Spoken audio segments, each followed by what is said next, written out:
भारताचं शान राखणारा हा तिरंगा ध्वज मंत्री महोदय नामदार सन्माननीय अजितजी पवार साहेब उपमुख्यमंत्री महाराष्ट्राचा पालकमंत्री हे करत आहेत.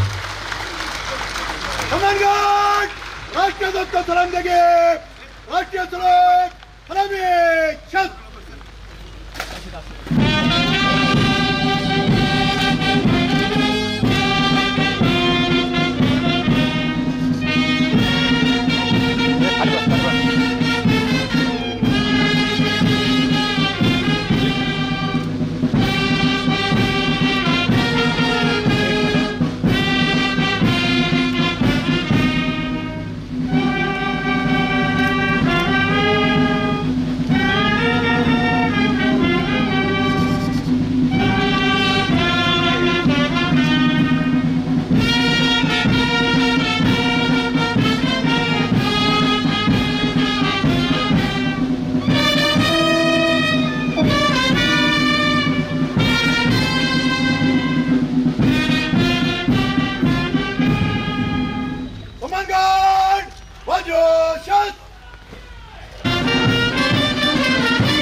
आज 15 ऑगस्ट देशाचा 79वा स्वातंत्र्य दिन.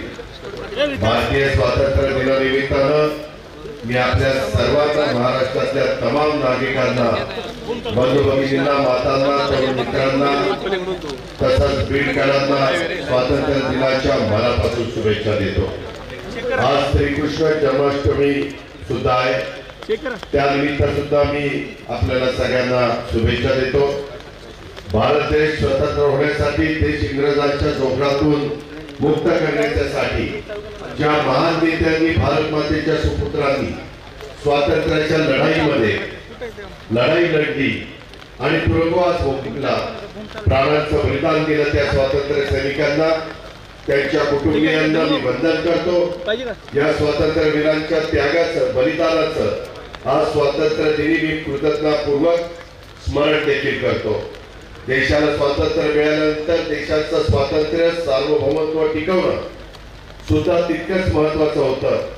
आपल्या सैन्य दलांनी, निमलष्करी दलांनी, पोलिसांनी, सर्वसामान्य नागरिकांनी प्रसंगी प्राणाचं बलिदान देऊन देशाची एकता, अखंडता, सार्वभौमता कायम राखली. देशाच्या संरक्षणासाठी प्राणांचं बलिदान दिलेल्या भारत मातेच्या वीर सुपुत्रांना देखील मी अभिवादन करतो.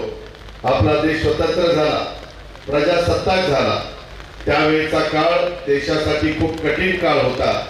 देशासमोर अनेक आव्हानं होती, परंतु गेली 79 वर्ष हे स्वातंत्र्य आपण टिकवलं आणि सुरक्षित केलं.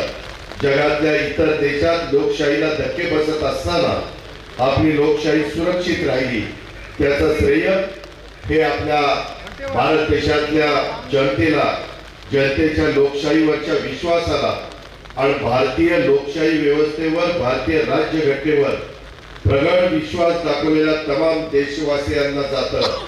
मी त्यांचे मनापासून आभार मानतो. गेल्या 79 वर्षात देशाने राजकीय, सामाजिक, शैक्षणिक, सांस्कृतिक आणि औद्योगिक आणि आर्थिक क्षेत्रात जी उल्लेखनीय प्रगती केलेली आहे, त्या प्रगतीचं श्रेय शेतकरी, कष्टकरी, डॉक्टर, वकील, इंजिनियर, पत्रकार, व्यापारी, उद्योजक, संशोधक, खेळाडू, कलावंत, विद्यार्थी, विद्यार्थिनी, शिक्षक, पालक तसेच विविध क्षेत्रातील कार्यकर्ते त्यांचे कष्ट, योगदान आणि समर्पणाला आहे. देशाच्या जडणघडणीत प्रत्येकाने दिलेल्या योगदानाबद्दल मी सर्व देशवासियांचे कृतज्ञते वंदन करतो.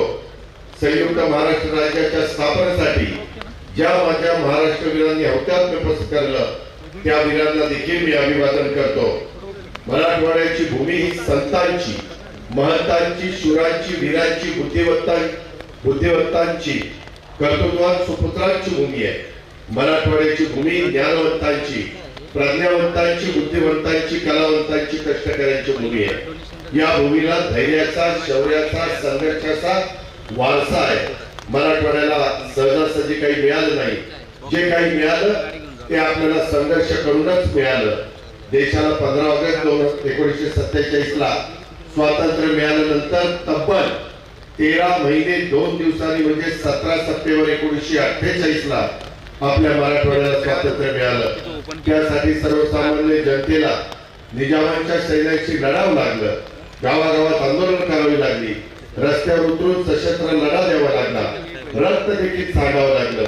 त्या त्यागाचं स्मरण करणं, त्याग करणाऱ्या मुक्ती सैनिकांना वंदन आणि अभिवादन करणं हे आपल्या सगळ्यांचं कर्तव्य आहे. ते कर्तव्य आपण पार पाडूया. मराठवाडा मुक्ती संग्रामाबद्दल बोलत असताना जी नावं प्रामुख्याने आपल्या सर्वांच्या समोर येतात त्यात आदरणीय स्वामी रामानंदजी तीर्थ साहेबांचं नाव प्रामुख्याने घेतलं जातं.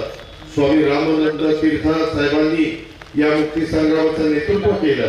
सन्माननीय दिगंबरराव बिंदू, गोविंदभाई श्रॉफ, रविनारायण रेड्डी, देवीसिंहजी चव्हाण, भाऊसाहेब वैशम पायन, विजयेंद्र काबरा, बाबासाहेब परांजपे यासारख्या नेत्यांनी त्यांना भक्कम अशा प्रकारची साथ दिली.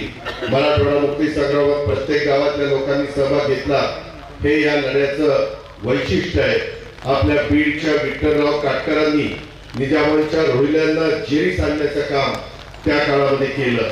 त्यांच्यासोबत काशीनाथराव जाधव, हिरालाल कोटेचा हे भूलपुत्र सुद्धा लढ्यामध्ये अग्रभागी होते. आज या निमित्तानं त्यांच्या शौर्याचं, धैर्याचं मी कृतज्ञतापूर्वक स्मरण करतो. या सर्वांचा त्याग आणि पराक्रमातनं आपला मराठवाडा स्वतंत्र झालाय. या सर्वांच्या त्यागाचं स्मरण करून या स्वातंत्र्य सैनिकांच्या बद्दल आपण कृतज्ञ राहणं आपलं कर्तव्य आहे. देशाच्या 79व्या स्वातंत्र्य दिनाच्या सोहळ्याच्या निमित्तानं मी उपस्थित सर्व सन्माननीय लोकप्रतिनिधी, सन्माननीय स्वातंत्र्य सैनिक, सन्माननीय माझे बंधू भगिनी, या विविध क्षेत्रातील योगदान देणाऱ्या, महाराष्ट्राचा गर्व वाढवणाऱ्या सर्वांचं मी या निमित्तानं स्वागत करतो.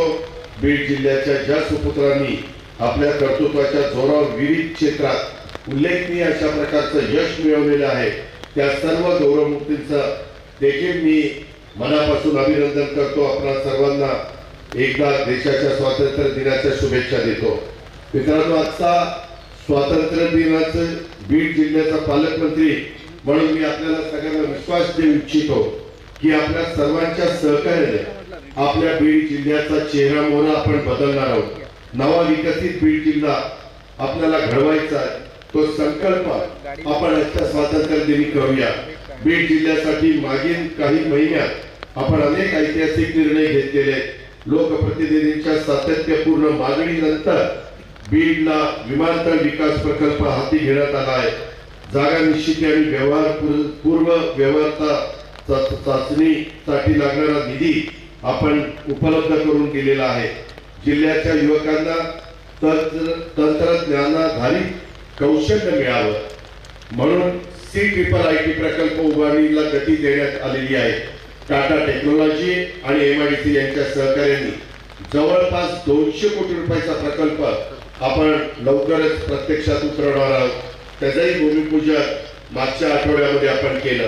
अहिल्यानगर, बीड, परळी, वैजनाथ रेल्वे मार्गाचे अडथळे दूर करण्याच्या करता सातत्याने आम्ही प्रशासन सगळेजण बसतोय आणि हा मार्ग पूर्णत्वास नेण्याचा आराखडा आला असून लवकरच यावर रेल्वे धावणार आहे.